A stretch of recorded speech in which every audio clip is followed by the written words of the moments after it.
우리가 교회 안에서 영적 가족으로 하나 된다는 것은 실은 쉽지는 않습니다.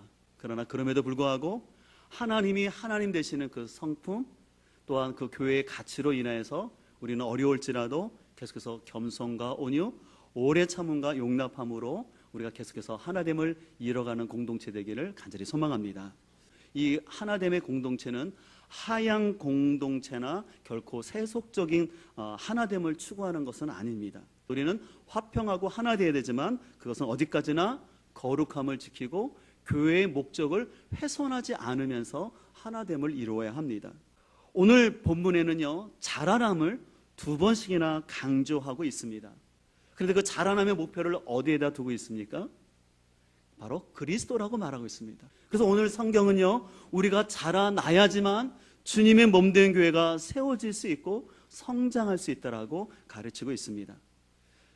그렇다면 우리가 자라남을 위해서 우리에게 필요한 것은 무엇일까요? 그것은 바로 바른 지식에 근거한 올바른 믿음이 하나가 되는 것입니다. 사도 바울은 이렇게 말합니다. 우리가 하나님의 아들을 믿는 것과 아는 것이 하나가 될 때 나타나는 것은 뭐냐면 온전한 사람을 이루는 거라고 얘기합니다. 여기서 온전한 사람이라는 것은 완벽한 사람이 아니라 성숙한 사람을 말하는 것입니다. 그래서 우리 신앙은 결코 완벽주의나 율법주의가 아니라 성숙한 신앙을 이루는 거예요. 그래서 이 성숙한 신앙의 특징은 뭐냐? 그것은 바로 어린 아이의 모습을 버리는 것입니다. 그래서 여러분들 아시는 것처럼 어린 아이들은 어떻습니까? 분별력이 없어서, 그래서 누가 이 말하면 거기 혹 넘어가고 누가 속이면 거기에 잘 속는 것이 어린 아이의 특징입니다. 그래서 하나님은 우리가 이런 세상의 풍조에 요동하지 않기 위해서 교회에 다양한 일꾼들을 세우셨는데요. 먼저 여기 사도가 나오는데요. 이 사도는요, 예수님이 세우신 12제자, 그 다음에 사도 바울을 말하는데, 이들은 예수님의 복음을 전파하면서 교회를 세우는 역할을 하기 위해서 보내신 받은 사람들이 사도입니다. 선지자는 구약의 개념인데요, 하나님의 직접적인 계시를 통해서 그들 안에 있는 죄를 깨닫게 하고 회개케 하는 역할을 했어요. 근데 이제 성경의 정경이 다 완성되었기 때문에 하나님의 직접적인 계시가 더 이상 필요하지 않기 때문에 이제 이 선지자 역할은 이제 신약에서는 더 이상 나오지는 않습니다. 이 복음 전하는 자는 말 그대로 선교적 차원에서 복음을 전하는 사람들인데, 성경에 보면 빌립이나 이 디모데가 거기에 해당됩니다.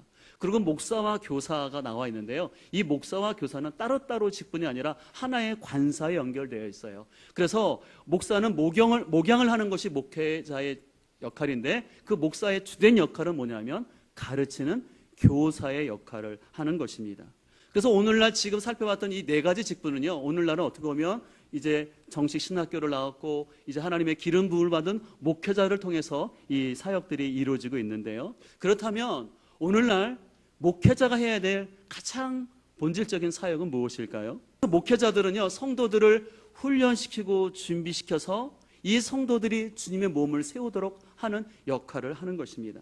하나님께서 나에게 생명을 주신 것, 건강을 주신 것은 나름대로 이유가 있지만 무엇보다 주님의 몸된 교회를 섬기고 하나님 나라를 세워가고, 그래서 천국에 갔을 때 우리에게 상급을 주시기 위한 하나님의 은혜의 방편임을 기억하시기를 소망합니다. 그래서 오늘 16절은 이렇게 말합니다. 그에게서 온몸이 각 마디를 통하여 도움을 받음으로 연결되고 결합되어 각 지체의 분량대로 역사하여 그 몸을, 그러니까 예수님의 몸인 교회를 자라게 하며 사랑 안에서 스스로 세운다라고 말하고 있습니다. 여기서 각자의 분량대로라고 되어 있는데, 이것은 뭐냐면 하나님께서 각자에게 주신 은사가 있다라는 거예요. 또 각 지체의 분량대로라는 것은 우리에게 자유의지가 있다라는 것이에요. 내가 주님을 사랑하는 마음도 없는데, 내가 교회를 사랑하는 마음도 없는데 내가 억지로 섬기게 되면요, 실은 자신이 힘들 뿐만 아니라 주변 사람들이 많이 힘들어지는 것을 볼 수가 있어요. 그래서 여러분들이 기억하실 때, 여러분들이 주님을 섬길 때 내가 주님을 사랑하는 그 사랑 가운데 섬길 수 있기를 간절히 소망합니다. 그래서 오늘 15절과 16절에 나타난 단어가 사랑 안에서 섬기라는 것이에요. 하나님 앞에서 교회 일꾼으로 세우신 여러분들, 그래서 여러분들이 맡은 사역들을 그냥 적당히 하려 하지 마시고요, 여러분들 최선을 다해서 훈련 받을 때, 세미나가 있을 때 참여하시고 잘 준비됨으로 말미암아 여러분들이 하나님의 몸을 세워갈 수 있기를 소망합니다.